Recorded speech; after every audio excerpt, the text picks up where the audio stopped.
Good morning students, कैसे हैं आप सब। उम्मीद करती हूँ आप लोग अच्छे होंगे। आज आपकी वर्कशीट नंबर 34 आया है, अच्छे से लेबल कीजिए, डी डाल दीजिए, क्लास सब्जेक्ट, अपना नाम, अपने टीचर का नाम लिख लीजिए। आज हम लोग पढ़ेंगे टाइप्स ऑफ गवर्नमेंट के कितने प्रकार होते हैं इसके बारे में। As you have read in the previous worksheet, that rule have to be draft for all the people in any country so as to live in harmony। अब बोलते हैं कि किसी भी, हमने पिछली वर्कशीट में जाना था कि किसी भी कंट्री में सारे पीपल एक साथ मिलकर अच्छे से रहें, सुकून के साथ रहें, उसके लिए रूल्स का होना बहुत ज़रूरी है। These rule are called laws of any country. और इन रूल्स को हम लोग क्या बोलते हैं? लॉज बोलते हैं, कानून बोलते हैं किसी कंट्री का। Which are different in different countries, यानी अलग अलग देशों में अलग अलग तरह के कानून हो सकते हैं, उनको पालन करने का तरीका अलग अलग हो सकता है, लेकिन कानून हर देश में होते हैं। इन एनी कंट्री, किसी भी कंट्री में, it is the responsibility of the government to make laws and get them implemented. अब बोलते हैं कि किसी भी कंट्री में ये काम जो है सरकार का होता है कि वो किस तरह से कानून बनाएगी और किस तरह से उसे लागू करेगी।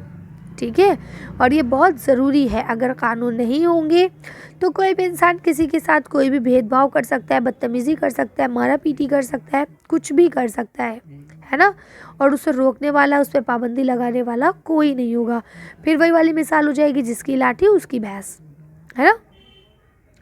अब बोलते हैं इन अ नेशन, अगर हम नेशन की बात करें, where the people elect their representative यानी leaders through elections and then elected representative together form the government such as the government is called a democratic government। कहते हैं कि किसी नेशन में, किसी भी कंट्री में, किसी भी राज्य में लोगों के द्वारा अगर प्रतिनिधि चुने जाते हैं, कैसे? इलेक्शन के थ्रू, जैसा आप यहाँ देख पा रहे हैं, है ना। और फिर वही चुने गए प्रतिनिधि क्या करते हैं? सरकार चलाते हैं, जैसा यहाँ आप देख पा रहे हैं।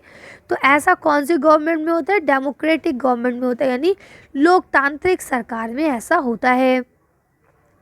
The elected government works for the all people for a fix period of time. अब इसमें क्या होता है? जो गवर्नमेंट होती है वो राज करती है, लोगों के लिए काम करती है एक फिक्स टाइम पीरियड के लिए। जैसे कि कहा जाता है कि भाई ये लोग, ये एमएलएज हैं, ये 5 साल के लिए काम करेंगे, है ना।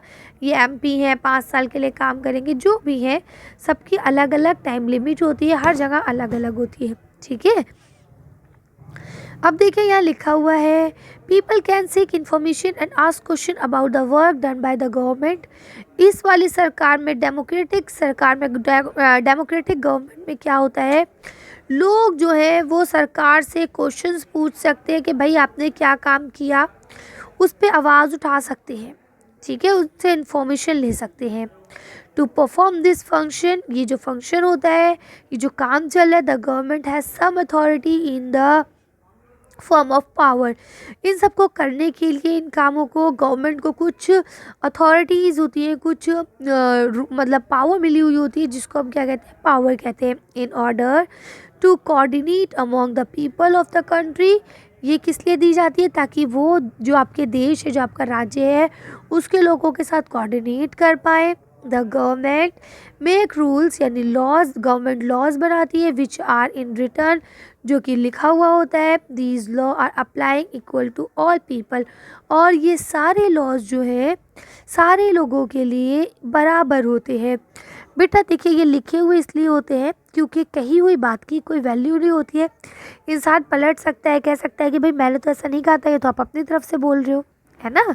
इसीलिए लिखी हुई चीज़ की वैल्यू ज़्यादा होती है। आगे चलते हैं तो यहाँ देखिए लिखा है, इन अ कंट्री, एक कंट्री में, where the government is not elected jointly by the people.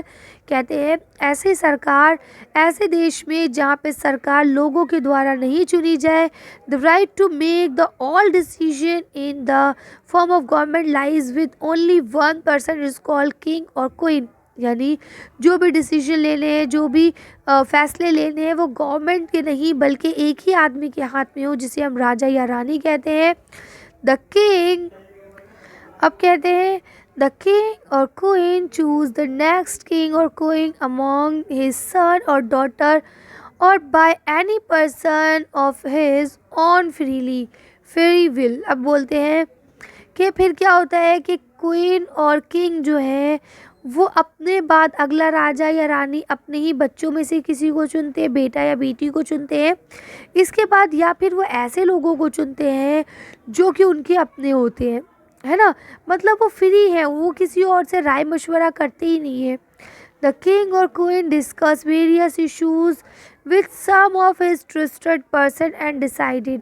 कहते हैं कि यहाँ पे किंग और क्वीन जो है वो अपने जो भी इश्यूज़ है, जो भी मसले मसाइल है, वो अपने कुछ भरोसेमंद व्यक्तियों के साथ ही डिस्कस करते हैं और वहीं पे ही निर्णय भी ले लेते हैं। The king and queen also has the right to make and enough law enforce law, यानी लॉज को बनाने का और उन्हें लागू करने का काम भी उन्हीं के ही हाथ में होता है, वो ही जाने। इसमें मतलब कहने का मतलब ये है कि इसमें आम जनता का किसी भी तरह से कोई योगदान नहीं होता है। People can neither seek information और nor question about the discussion taken and the action taken by the queen और किंग। अब कहते हैं कि ना तो लोग उनसे क्वेश्चन पूछ सकते हैं, ना ही उनसे इन्फॉर्मेशन ले सकते हैं। किसी भी मसले में जो उन्होंने डिस्कशन किया है, जो उन्होंने एक्शन लिया है, उसके बारे में किसी तरह का कोई क्वेश्चन, कोई क्वेरी नहीं होगी। The government of such a country is called a मोनोचरी। और ऐसी गवर्नमेंट को हम लोग क्या बोलते हैं? मोनोचरी बोलते हैं, यानी तानाशाह बोलते हैं, राजशाह बोलते हैं, है ना। ये लोकतांत्रिक नहीं है, ये डेमोक्रेटिक नहीं है। अब उम्मीद करती हूँ तक आपको समझ में आ गया होगा। अब यहाँ क्वेश्चन देखिए लिखा है, which government would you prefer in your country, यानी वो कौन सी गवर्नमेंट है जो आप अपनी कंट्री में प्रेफर करेंगे। अगर आपसे कहा जाए कि भाई आप कैसी गवर्नमेंट चाहते हैं अपने देश में, तो आप क्या बताएंगे? भाई आपको डेमोक्रेसी वाली चाहिए या मॉन्ट्री वाली चाहिए? गिव एनी टू रीज़न, और आपको जो सी भी चाहिए है वो किस लिए चाहिए है, इसका आपको उदाहरण भी देना है। तो चलिए इसका आंसर देख के वीडियो फिनिश करते हैं। देखिए आप लिखेंगे we would like democratic government, है ना, डेमोक्रेसी वाली गवर्नमेंट हम लोग चुनेंगे। उसका रीज़न क्या है कि भाई उनके द्वारा जो भी काम होता है उसका हम इन्फॉर्मेशन ले सकते हैं, क्वेश्चन पूछ सकते हैं कि उन्होंने क्या क्या काम किए और क्या नहीं। और सबसे इम्पॉर्टेंट थिंग ये है कि भाई डेमोक्रेटिक गवर्नमेंट में जो रिप्रेजेंटेटिव होते हैं वो हमारे द्वारा ही चुने जाते हैं, है ना।